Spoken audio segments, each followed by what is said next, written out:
Olá pessoal, aposto que muitos de vocês acreditam na história da Chapeuzinho Vermelho inventada pela Disney, não é mesmo? Sinto lhe informar que a história não é bem aquilo que aconteceu. A Chapeuzinho na verdade não consegue escapar do lobo e a vovó não fica presa no armário. Então pessoal, se vocês querem saber sobre mais dessa história, deixa aquele like e se inscreva no canal.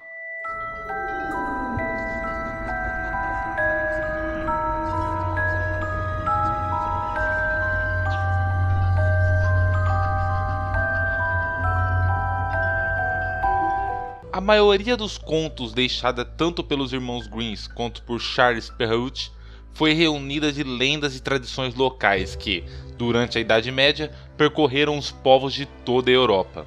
Muitos deles refletem a psicologia da época, suas crenças, seus mitos. Tudo isso arraigado em ocasiões e testemunhos aos quais, inevitavelmente, se atribuía um certo realismo mágico. Um dos mais antigos e, talvez, dos mais chamativos contos é o da Chapeuzinho Vermelho.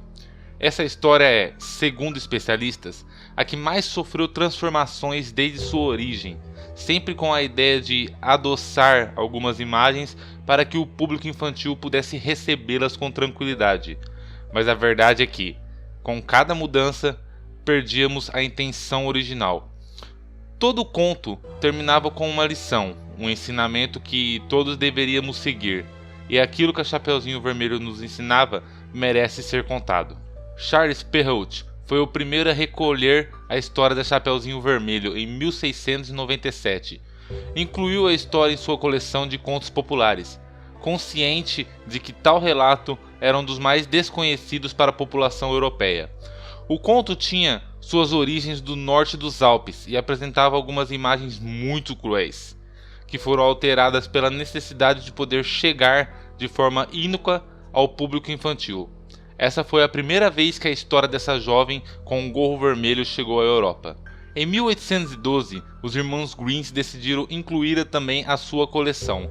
Para isso, eles se basearam na obra do alemão Ludwig Tieck, intitulada Vida e Morte da Pequena Chapeuzinha Vermelho, em que estava incluído, diferente do conto de Perrault, os personagens do caçador. Retiraram todos os rastros de elementos eróticos e sangrentos e deram à história um final feliz. Afinal, o que seria de um conto infantil sem seus costumeiros final felizes, não é mesmo? Como você já pode imaginar, a história original é muito diferente daquela que as crianças leem em seus livros. Então, vamos conhecê-la.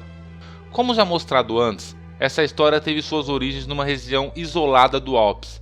A finalidade do relato é a de nos avisar, de nos mostrar que existiam muitas coisas proibidas para nossa comunidade, enquanto gênero humano, enquanto comunidade e enquanto grupo.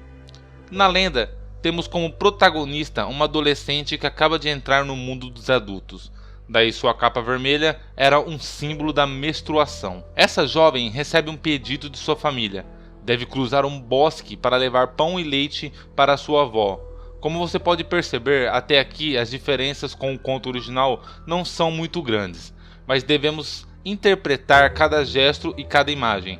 O bosque é o perigo, uma zona de risco para os jovens, que aparece como uma provação, como um ritual de passagem para a comunidade, a qual visa que seus filhos já passaram para o mundo adulto. Esse bosque tem como principal perigo a figura do lobo. Esse animal simboliza a selvageria e o irracional, algo que nossa Chapeuzinho Vermelho já sabe que deve enfrentar. A jovem consegue cruzar o bosque e entrar feliz na casa de sua avó, que a recebe na cama por estar doente.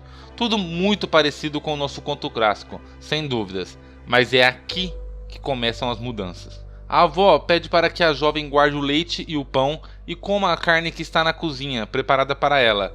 A Chapeuzinho concorda e a devora com fome, ficando totalmente saciada, para depois obter a segunda ordem da velha. Deve tirar toda a roupa, peça por peça, e queimá-la no fogo, para depois deitar-se com ela na cama.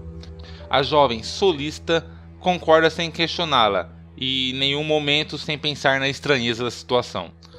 Mas justo quando vai se deitar na cama, descobre que é o lobo que a recebe, entre gargalhadas. mostrando-lhe que a carne que comeu era a sua avó e havia cometido um grande pecado, o canibalismo.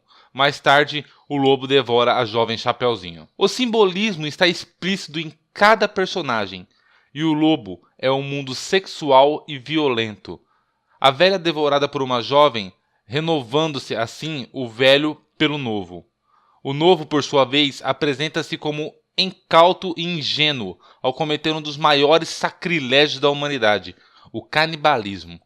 Como você pode ver, um dos contos mais clássicos e amados de nossa infância tem, na verdade, um lado muito obscuro.